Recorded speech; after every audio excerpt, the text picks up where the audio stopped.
My fellow Nigerians, I speak to you today with a heavy heart and sense of responsibility, aware of the turmoil and violent protests unleashed in some of our states. Notably, among the protesters were young Nigerians who desired a better and more progressive country where their dreams, hope, and personal aspiration will be fulfilled. All right, beautiful people, before I allow us to continue with the full speech of Mr. President of the Federal Republic of Nigeria, Ahmed Bola Tinubu, it's been 4 solid days of Nigerians coming out en masse to protest against bad government. Ever since the president was announced on the day of his inauguration, where he decided to say fuel subsidy is gone, that pronunciation alone escalated a lot of problem in Nigeria, where fuel increases, food item in the market increases, a lot of things change in the market, and it made it very difficult for the Nigerian people to feed themselves. One of the primary responsibility of every government is to ensure that the welfare of the life of citizens are well protected. But this singular pronunciation by the president during his inauguration, fuel subsidy gone, has escalated a lot of problems that emanated to the cost of living became so expensive. And anything any government of the day will do is to make sure that never you allow your citizens get to the point where they find it difficult to put food on their table. This is the point where Nigerians got to. We were united in hunger. Men hungry don't finish Nigerian people. So the protest is not all about people sponsoring anything. Nigerians became united in hunger, and they came out to air their view. But it's so unfortunate, like, while the cost of the protest in some quarter, in some state like Plateau State, we had a peaceful protest, while in some state they matched their own protest with violence. As at the time of this report, more than 20 souls were lost in the course of this protest. So right now we've been waiting for Mr. President to come out to give us speech, and today he has given us speech. But it's so unfortunate that at this point, I'll allow you to listen to the full speech. I never hear say fuel price don't reduce. I never hear say the cost of governance has reduced, which is the primary responsibility, primary aim while this protest has been ongoing. We want the cost of fuel to reduce, and we want the cost of governance to reduce. So guys, I want you to bring your popcorn, sit down, and let us patiently listen to the full detail of Mr. President. Let's deliberate it, because that thing what I want here, say fuel price don't reduce, I never hear am. Maybe na my ear no hear where I beg. Anybody that understand the full speech of Mr. President should please kindly help me interpret it at the comment section, because the way the thing is going, the thing is as if the speech is repeating the same story. So guys, patiently listen to the detail of Mr. President's speech. Let's analyze it at the comment section. Please share this video, tag your friend, tag any organization, tag all your friends, share it on Facebook, WhatsApp, Instagram, anywhere you can share this video. Please share this video. Let's deliberate the detail of it at the comment section. See you there. As we continue with the full speech of Mr. President. My fellow Nigerians, I speak to you today with a heavy heart and sense of responsibility, aware of the turmoil and violent protests unleashed in some of our states. Notably, among the protesters were young Nigerians who desired a better and more progressive country where their dreams, hope, and personal aspiration will be fulfilled. I am especially pained by the loss of lives in Borno, Jigawa, Kano, Kaduna, and other states, the destruction of facilities in some states, and the wanton looting of supermarkets and shops, contrary to the promise of protest organizers that the protest will be peaceful across the country. The destruction of properties, set us back as a nation, as scarce resources will be again used to restore them. I commiserate with the families and relations of those who have died in the protest. We must stop further bloodshed, violence, and destruction. As the president of this country, I must ensure public order in line with the constitutional oath to protect the lives and property of every citizen. Our government will not stand idly by and allow a few with a clear political agenda to tear this nation apart.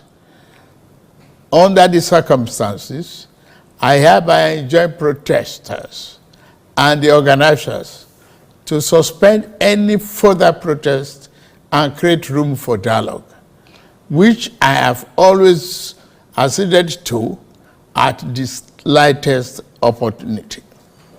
Nigeria requires all hands on deck and need us all, regardless of age, party, tribe, religion, or other divides, to work together, reshaping our destiny as a nation. For those who have taken undue advantage of this situation to threaten any section of this country, be warned. The law will catch up with you. There is no place for ethnic bigotry or such threats in the Nigeria we seek to build. Our democracy progresses when the constitutional rights of every Nigerian are respected and protected. Our law enforcement agencies should continue to ensure full protection of life and properties of innocent citizens in a responsible manner. My vision for our country is one of a just and prosperous nation where each person may enjoy the peace, freedom, and meaningful livelihood that only democratic good governance can provide. One that is open, transparent, and accountable to the Nigerian people. For decades, our economy has remained anemic and taken a dip because of many misalignments that have stunted our growth. Just over a year ago, our dear country, Nigeria, reached a point where we couldn't afford to continue the use of temporary solutions to solve long-term problems for the sake of now and our unborn generations. I therefore took the painful yet necessary decision to remove fuel subsidy and abolish multiple foreign exchange system, which had constituted a noose around the economic jugular of our nation and impede our economic development and progress. These actions block the greedy and the profit that smugglers and rent seekers made. They also block the undue subsidy we had extended to our neighboring countries to the detriment of our people, rendering our economy prostrate. These decisions are made were necessary if we must reverse the decades of economic mismanagement that didn't serve us well. Yes, I agree, the buck stops on my table, but I can assure you that I am focused fully on delivering the governance to the people, good governance for that matter.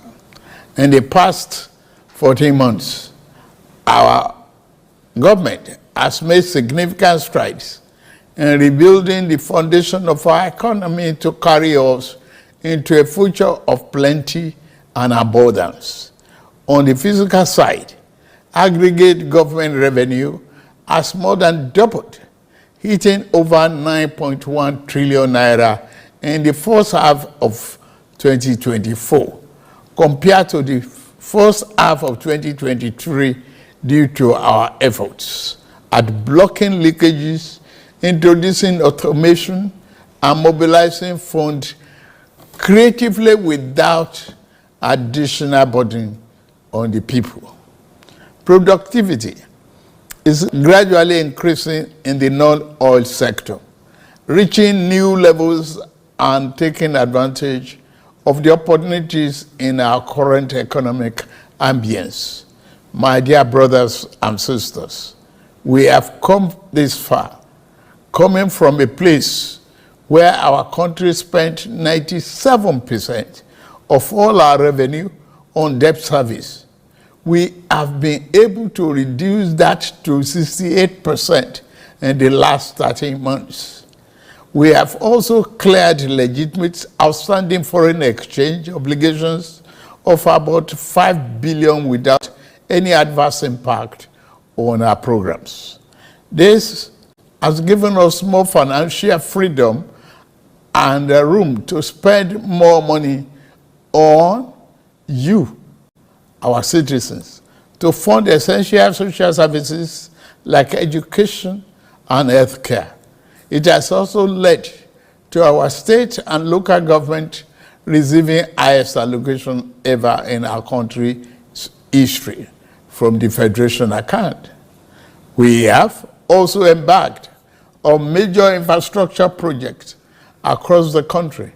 We are working to complete inherited projects critical to our economic prosperity, including roads, bridges, railways, power, and oil and gas development.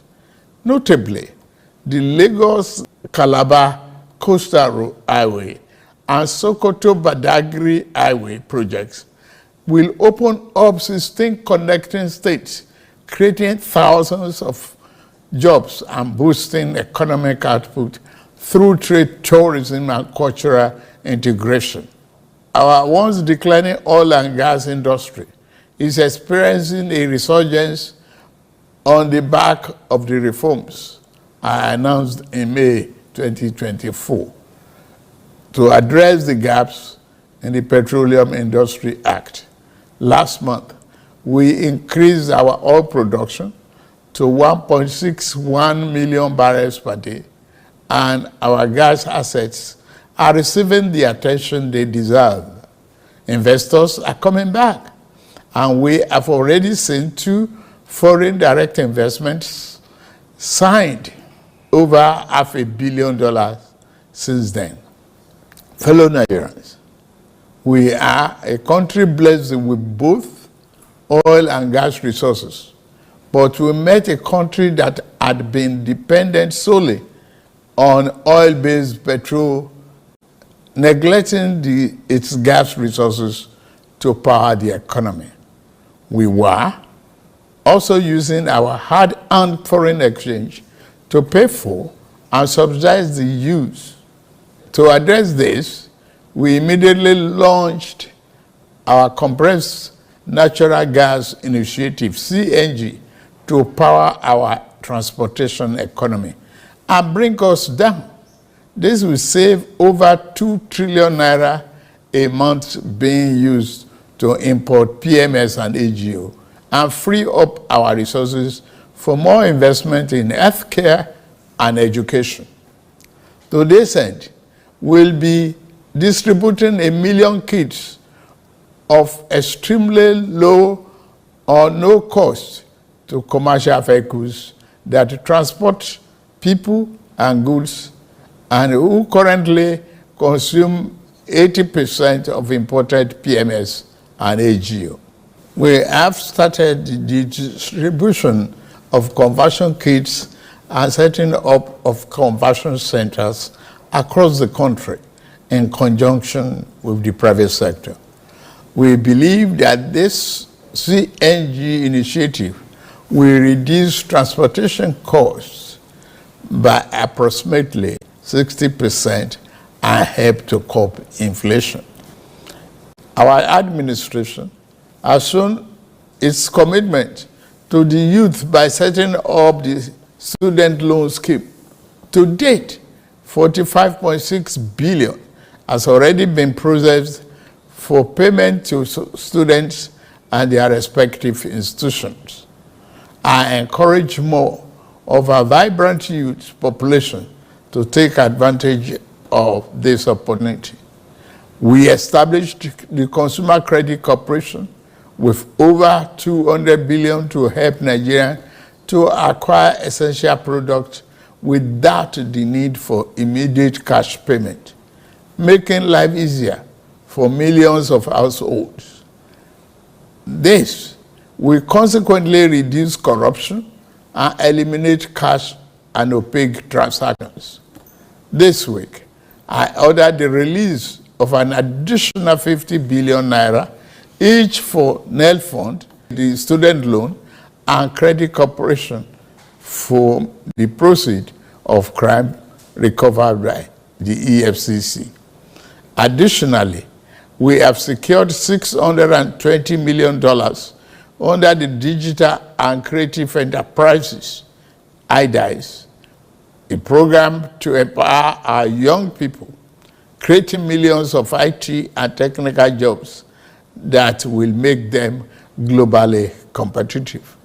This program, including the 3 million technical talents scheme, unfortunately, one of digital centers was vandalized during the protests in Kano. What a shame. In addition, we have introduced the Skill Up Artisans Program, SUPER, the Nigerian Youth Academy, NIA, and the National Youth Talent Export Program, NATEP.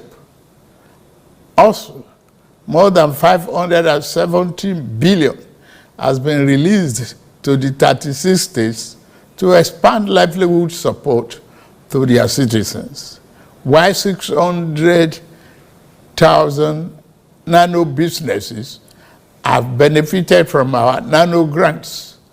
An additional 400,000 more nano businesses are expected to benefit. Furthermore, 75,000 beneficiaries have processed to receive our 1 million micro and small business single-digit interest loans starting this month. We have also built 10 MSME hubs within the past year, created 240,000 jobs through them, and 5 more hubs are in progress, which will be ready by October this year. Payment of 1 billion each also have been made to large manufacturers under our single-digit loan to boost manufacturing output and stimulate growth. I signed the national minimum wage into law last week, and the lowest earning worker will now earn at least 70,000 naira a month. 6 months ago in Kasana, Abuja, I inaugurated the first phase of our ambitious housing initiative, the Renew Hope City and Estate. This project is the first of 6 we have planned across the nation's geopolitical zones. Each of these cities will include a minimum of 1,000 housing units, with Kasana itself set to deliver 3,212 units. In addition to this city project, we are also launching the Renew Hope Estate in every state, each comprising 500 housing units. Our goal is to complete a total of 100,000 housing units over the next 3 years.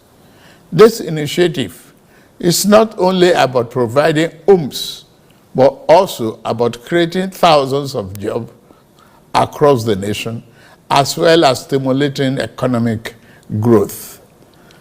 We are providing incentives to farmers to increase food production at affordable prices. I have directed that tariffs and other import duties should be removed on rice, wheat, maize, sorghum, and drugs, and other pharmaceutical medical supplies for the next 6 months, in the first instance, to help drive down the prices. I have been meeting with our governors and key ministers to accelerate food production. We've distributed fertilizers. Our target is to cultivate more than 10 million hectares of land to grow what we eat. The federal government will provide all necessary incentives for this initiative, whilst the state provide the land, which will put millions of our people to work and further increase food production. In the past few months, we have also ordered mechanized farming equipment, such as tractors and planters, worth billions of naira from the United States, Belarus, and Brazil. I can confirm to you that the equipment is on the way. My dear Nigerians, especially our youths, I have heard you loud and clear. I understand the pain and the frustration that drive this protest, and I want to assure you that our government is committed to listening and addressing the concerns of our citizens. But we must not let violence and destruction tear our nation apart. We must work together to build a brighter future where every Nigerian can live with dignity and prosperity. The task before us is a collective one, and I am leading the charge as your president. A lot of work has gone into stabilizing our economy, and I must stay focused on ensuring that the benefits reached every single Nigerian as we promised. My administration is working very hard to improve and expand our national infrastructure and create more opportunities for our young people. Let nobody misinform and miseducate you about your country or tell you that your government does not care about you. Although there have been many dashed hopes in the past, we are in a new era of renewed hope. We are working hard, and the result will soon be visible and concrete for everyone to see, feel, and enjoy. Let us work together to build a brighter future for ourselves and for generations to come.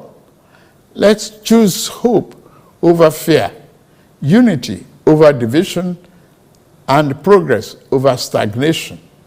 The economy is recovering. Please, don't shut out this oxygen. Now that we have been enjoying democratic governance for 25 years, do not let the extremists of enemies of democracy use you to promote an unconstitutional agenda that will set us back on our democratic journey. Forward ever, backward never. In conclusion, security operatives should continue to maintain peace, law, and order in our country, following the necessary Convention on Human Rights, to which Nigeria is a signatory. The safety and security of all Nigerians are paramount. Thank God and thank you for your attention. And may God continue to bless our great nation. Thank you very much. Well done, Mr. President. You have spoken well. Okay, beautiful people, I'm sure you've listened to what Mr. President told the protesters. What do you think about it? Let me hear all your thoughts, like opinion about this ongoing protest that Mr. President is trying to call off with his speech, let's know the way forward, because from his speech, I've not even seen the way forward. Abi na me no sabi here where I beg anybody will understand this speech, make it help me interpret am for comment section, because a lot needs to be said about what Mr. President said in his speech. So beautiful people, let me hear your full detailed opinion about this speech. See you there at the comment section. Beautiful people, thanks for watching. I remain your humble sister from another mother. My name is still Her Excellency of the Federal Republic of my Kingdom, Tahila the Great.